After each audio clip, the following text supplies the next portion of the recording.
សៀមរាបបាយមន់ហើយណាំកុំភ្លេចកត់ចំណាំទុកចាំយកទៅញ៉ាំនៅខេត្តសៀមរាបពេលដែលអ្នកទាំងអស់គ្នាបានទៅលេង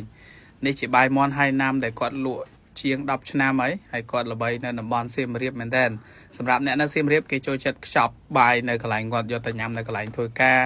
ឬខ្ចប់យកទៅញ៉ាំនៅតំបន់ដើរលេងអីចឹងទៅអ្នកខ្លះគេទៅពីភ្នំពេញ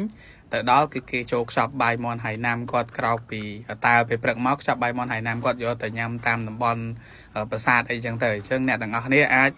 ពិចារណាកត់ទុកកន្លែងនេះមួយបានទុកចំណាំទៅញ៉ាំនៅពេលដែលអ្នកទាំងអស់គ្នាបានទៅដល់ខេត្តសៀមរាបបាយមន់ហើយណាំចែសំណាងមកកន្លែងនេះគឺជាកន្លែងដែលពេញនិយមពេលព្រឹកព្រលឹមឡើងគឺមានភ្ញៀវគាត់ទៅ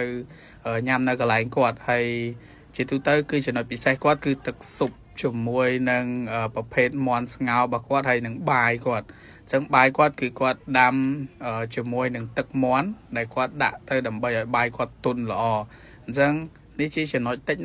ដែលអ្នកលក់ទាំងអស់គួរតែគិតពិចារណាដើម្បីមានចំណុចតាក់ទាញម៉ួយទាំងអស់ដូចជាសាច់មាន់របស់គាត់អីផុយទន់ហើយសាច់គាត់មានជម្រើសច្រើនហើយទឹកស៊ុបគាត់ត្រូវតែមាន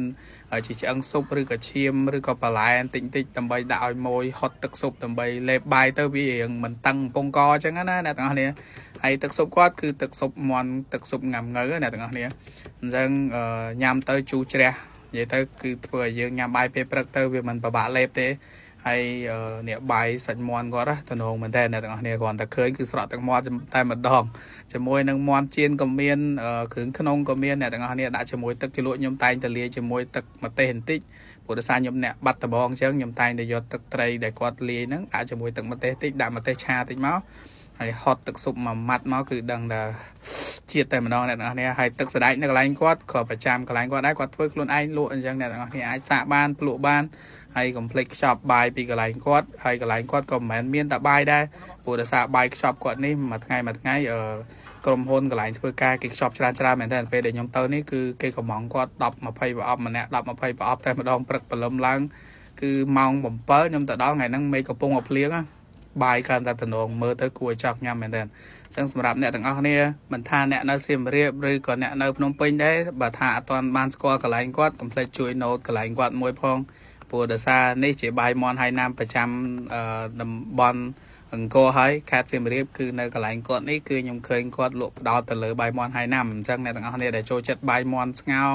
បាយមន់ចៀនសាច់ជ្រូកចៀនពងទាខពងទាក្លុកគ្រឿងបាញ់សុងបាញ់ហយអីក៏គាត់មានដែរអញ្ចឹងសម្រាប់អ្នកទាំងអស់គ្នាដែលទៅដល់ហ្នឹងគឺមិនខ្វះរបស់ញ៉ាំទេចង់ញ៉ាំអីក៏បានដែរហាពេលព្រឹកបើសិនបើអ្នកទាំងអស់គ្នានឹកឃើញអាហារទាំងអស់នេះ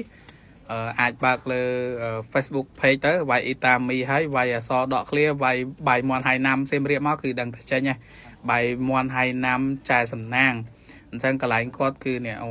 គាត់មានអាគ្រឿងចេះទៀតអញ្ចឹងសម្រាប់អ្នកទាំងអស់គ្នាដែលមិនចង់បាយអីនឹកឃើញចង់បដូរពីបាយអីក៏បានដែរគឺនៅកន្លែងគាត់គឺ